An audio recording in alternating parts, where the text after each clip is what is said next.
Bueno, el día de hoy vamos a hablar de los generadores de corriente alterna. No sé si recuerdan bien estos generadores. Bueno, sabemos, ¿no? A lo poco que hemos llegado a ver, prácticamente se los puede ver en la parte de generación. También cabe recalcar que en la parte de electromagnetismo podemos ver este tema en generación, transformación y distribución, que las vamos a ver posteriormente. En este caso vamos a hablar del tema de la generación. Si bien se sabe, por ejemplo, de estos generadores de corriente alterna, estos dan, ¿no?, el tema de la energía a través de una corriente alterna. Estos también pueden ser llamados alternadores. Nosotros, para un poquito inducirnos a la parte de electromagnetismo, podemos decir que estos se pueden ver en las centrales hidroeléctricas, en las centrales nucleares, en el tema de los parques eólicos. Bueno, para saber más de estos generadores podemos darle una definición, ¿no? En definición, un generador de corriente alterna es un dispositivo capaz de transformar la energía mecánica o energía cinética de rotación en una corriente eléctrica por medio de la inducción electromagnética. ¿Está bien? Bueno, ya un poquito ya poniéndonos, ¿no?, en la cabeza a qué se refiere con inducción electromagnética, podemos decir que la inducción electromagnética ya viene dada por una fórmula. No sé si recuerdan, son fórmulas que ya uno ya va previendo y conociendo, ¿no? Y vamos a ir obviamente desglosándola. La corriente de inducción electromagnética es igual a menos el diferencial del flujo dividido entre el diferencial del tiempo. Bueno, hasta aquí conocíamos, ¿no?, lo que llegaría a ser Faraday y Lenz. No sé si recuerdan, a través de un poquito de base, ¿no?, de base teórica. Bueno, para entenderlo un poquito mejor podemos empezar a realizar los ejercicios. Sabemos que aquí, por ejemplo, como pueden ver en esta imagen, podemos ver que tenemos un polo norte y un polo sur. Bueno, un polo sur y un polo norte. ¿Eso qué me va a dar? Me va a dar un dipolo magnético. Y para poder demostrar, ¿no?, cómo es que funciona un dipolo magnético, sabemos, ¿no?, que tiene prácticamente sus campos que entran y salen, entran y salen. ¿Cómo lo podemos representar de esta manera?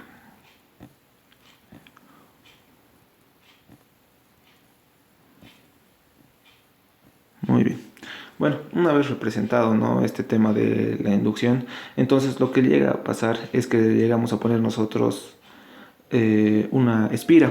¿Para qué? Para que este flujo electromagnético, bueno, o este campo que se está llegando a crear a través de nuestro dipolo, pueda llegar a alternar a través de ¿cómo les puedo explicar? A través de una energía cinética de rotación. Bueno, un poquito ya para poder demostrarlo, lo podemos poner así, ¿no? Aquí vamos a tener nuestra espira, que va a estar obviamente afectada por el campo magnético que se está creando a través de nuestro dipolo. Bueno, entonces, para un poquito ya más ponernos tal vez en contexto, podemos decir que, bueno, en nuestra espira, en este caso,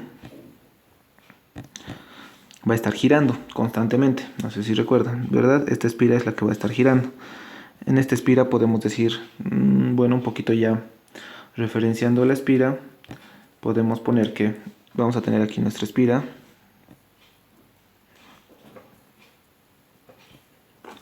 Y obviamente esta va a estar prácticamente moviéndose como lo que llegaría a ser, no sé, girando constantemente, ya sea para, como les decía, como en una central hidroeléctrica, como en el tema de los parques eólicos y demás. Esta, por ejemplo, gira a través de lo que llegaría a ser el tema de movimiento, y esto es lo que va a generarnos la energía. Esta espira obviamente va a tener su propio eje. Esto es lo que va a estar girando constantemente, y ahí es donde se va a incluir lo que llegaría a ser el tema de nuestro campo, del campo que estamos prácticamente nosotros ya creando, ¿no ve? Entonces, podemos definirlo que de la siguiente manera. Podemos decir que aquí podemos decir que tenemos el tema de lo que llegaría a ser una espira. También podemos decir que aquí tenemos lo que llegaría a ser el tema del campo magnético. También sabemos que haciendo girar esta espira, prácticamente vamos a hacer que sube y baje el tema de los flujos. ¿A qué podemos representar o qué podemos decir los flujos? El flujo que está saliendo, ¿no?, de nuestro dipolo magnético. Bueno, ahora ya pasando y entendiendo un poquito más este detalle, podemos decir, ¿no?, vamos a tener el tema de lo que llegarían a ser mis campos. Mi campo prácticamente magnético se va a estar representando de esta manera, que va a tener prácticamente, va a ser uniforme, podemos llamarlo así. Tenemos aquí un campo magnético que se está prácticamente creando a través del dipolo, ¿verdad? Y en ahí es donde va a empezar a girar lo que llegaría a ser mi bobina. Podemos decir que en un cierto punto, por ejemplo, ya un poquito ya cambiando de perspectiva, podemos decir que nuestra bobina, ¿no?, viéndolo desde otro punto, puede estar en un cierto punto. Pongámoslo de esta manera. ¿Está bien? Ahora, sabiendo este detalle, sabemos que nuestro campo magnético se encuentra prácticamente en este punto, porque prácticamente estamos diciendo que nuestro campo es uniforme. Ahora tenemos que ver el tema del vector de superficie. En el tema del vector de superficie, por ejemplo, podemos llamarlo de esta manera. Podemos decir que nuestro vector de superficie está yendo prácticamente a consecuencia de lo que va girando nuestra bobina. Esto obviamente lo que nos va a dar, nos va a crear el tema de un ángulo. En este caso, un ángulo, podemos llamarlo un ángulo alfa. También hay que recordar que el movimiento, por ejemplo, circular, va a ser netamente uniforme, que va a estar constantemente moviéndose. Mucho depende al grado de velocidad que le estemos dando. Ahora, una vez ya entendiendo, ¿no?, el tema del movimiento que vamos a tener, podemos llamar y decir que vamos a tener lo que es una fórmula, que es justamente el tema de la velocidad. No sé si recuerdan esta W, prácticamente es lo que vamos a llamar omega, que es prácticamente la velocidad angular, ¿no ven? Entonces la velocidad angular, ¿a qué es igual? Es igual al tema del ángulo dividido con respecto al tiempo. Una vez teniendo esto, sabemos que nuestro ángulo, en este caso que estamos poniéndole el ángulo alfa, le pondremos aquí un ángulo alfa así para poder representarlo. Aquí no, este ángulo alfa. Ya.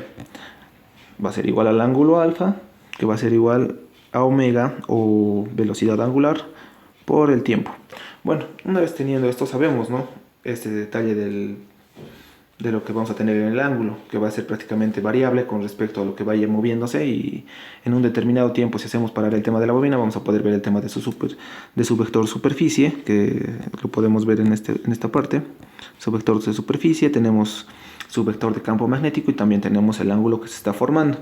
Ahora, para ver el tema del flujo, para un poquito entenderlo también, podemos, ¿no?, empezar a despejar. ¿A qué sabemos que es igual el flujo? Creo que en este tema de lo que llegaría a ser el flujo, en este caso podemos decir que es igual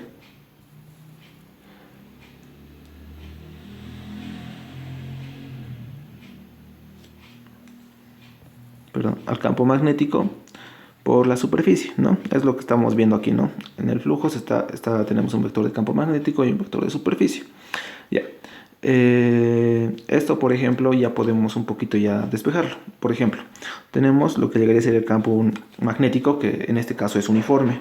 Y tenemos también por otra parte la superficie, que obviamente va a ir variando con respecto a un determinado tiempo, ¿no ve? Entonces vamos a crear un ángulo cada vez que nuestra espiga vaya girando y rotando. Entonces podemos decir que la superficie va a estar prácticamente inducida por lo que llegaría a ser el coseno del ángulo. Ya. Una vez teniendo esto ya como dato, bueno, como base, podemos decir que nuestro flujo va a ser igual al campo magnético por la superficie por el coseno. Bueno, antes habíamos hallado, ¿no?, a que era igual, en este caso, nuestro ángulo alfa, podemos llamarlo así, que va a ser igual, entonces, que hemos hallado que va a ser igual a nuestra velocidad angular por el tiempo. Una vez teniendo este flujo, ya podemos irnos directamente a lo que llegaría a ser nuestra ecuación de la inducción electromagnética. Bueno, entonces, volviendo atrás, ¿no? Un poquito ya para tomarnos en cuenta, sabíamos que nuestra ecuación en la que estábamos partiendo era justamente esta, ¿no? De la inducción electromagnética, que es igual a menos el diferencial del flujo con respecto al tiempo. Volviendo, podemos decir o podemos llegar a ver que la corriente inducida es igual al diferencial del flujo con respecto al tiempo. Ya. Una vez teniendo eso, como tenemos ya el valor de lo que llega a ser el flujo, podemos decir que menos el diferencial del campo magnético por la superficie por el coseno de la velocidad angular por el tiempo va a estar derivada con respecto al tiempo. Bueno, aquí ya sabíamos, ¿no? A qué es lo que nos estábamos topando, sabíamos el tema del cómo iba a ir nuestra corriente, nuestra inducción electromagnética. Posteriormente a esto podemos, ¿no? Derivar con respecto a esta ecuación, a la ecuación que teníamos aquí abajo, ¿no?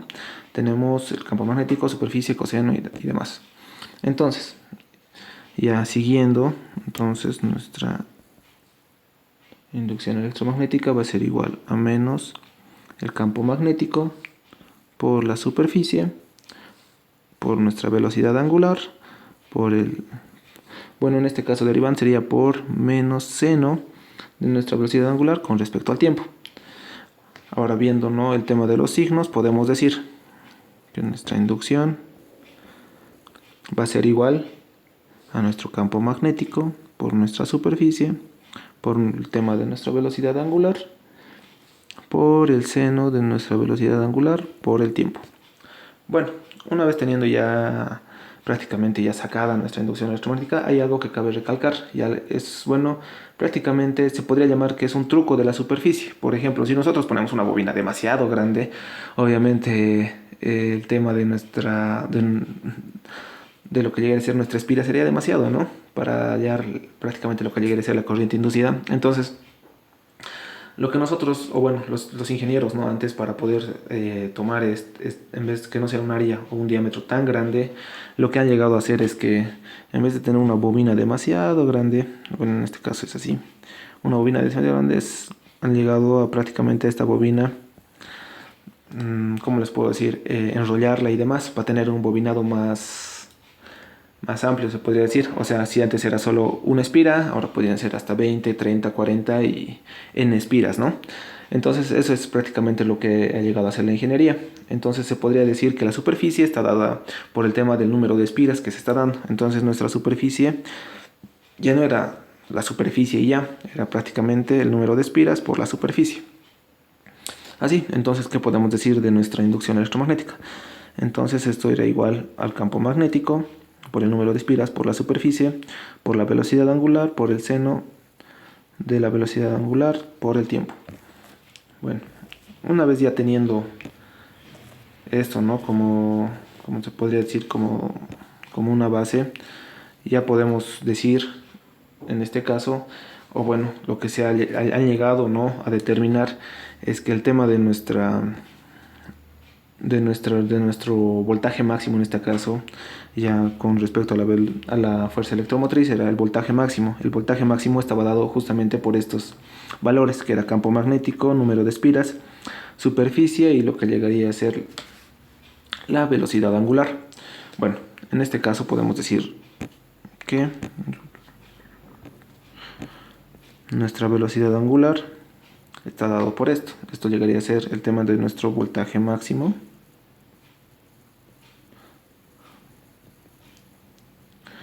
Este llegaría a ser nuestro tema del voltaje máximo y así ya podemos hallarlo. Otra cosa que también es bueno saber es el tema de cómo es que se movía esto, ¿no? Sabíamos que ya teníamos un voltaje máximo al que estábamos hallando, pero si se dan cuenta, iba variando con respecto a lo que se iba moviendo el tema de nuestro bobinado, que podemos entenderlo de otra manera también. Ahora, podríamos decir, ¿no? En este caso podemos decir que teníamos lo que llegaría a ser el tema del voltaje, que lo podemos representar de esta manera. Esto era nuestro voltaje, nuestra fuerza electromotriz. También teníamos una variación con respecto al tiempo. Ya, una vez teniendo todo esto, sabíamos que prácticamente nuestra bobina se iba moviendo y se iba formando esto, ¿no? Tenía fuente positiva, fuentes negativas, pasaba positivo, negativo, positivo, negativo, positivo, negativo y así consecuentemente. Como bien hay que saber, bueno, en este caso, cuando hacíamos girar, subía y bajaba y hacíamos que varíe el flujo. En este caso se podría representarlo de esta manera. Sabíamos que cuando era arriba es positivo, negativo, positivo, negativo, positivo. Y es así es como hemos llegado a conocer el tema de nuestras frecuencias. Las frecuencias, por ejemplo, es prácticamente va dada, digamos, a través de donde llegues a vivir. Por ejemplo, aquí en Bolivia la frecuencia es de 50 hercios, ¿no? O sea que 50 veces por segundo entraba en positivo y negativo, ¿no? El tema de nuestra frecuencia. Entonces, hasta aquí llegaría a ser la parte teórica para que podamos nosotros resolver un ejercicio. Cabe recalcar también que se lo puede, ¿no? Se le puede hallar prácticamente esta ecuación a través de otro tipo de otro tipo de visibilidad. Obviamente no siempre tiene que ser como yo lo digo. Ahí existen varias maneras de poder hallar el tema de nuestra fuerza electromotriz. En este caso,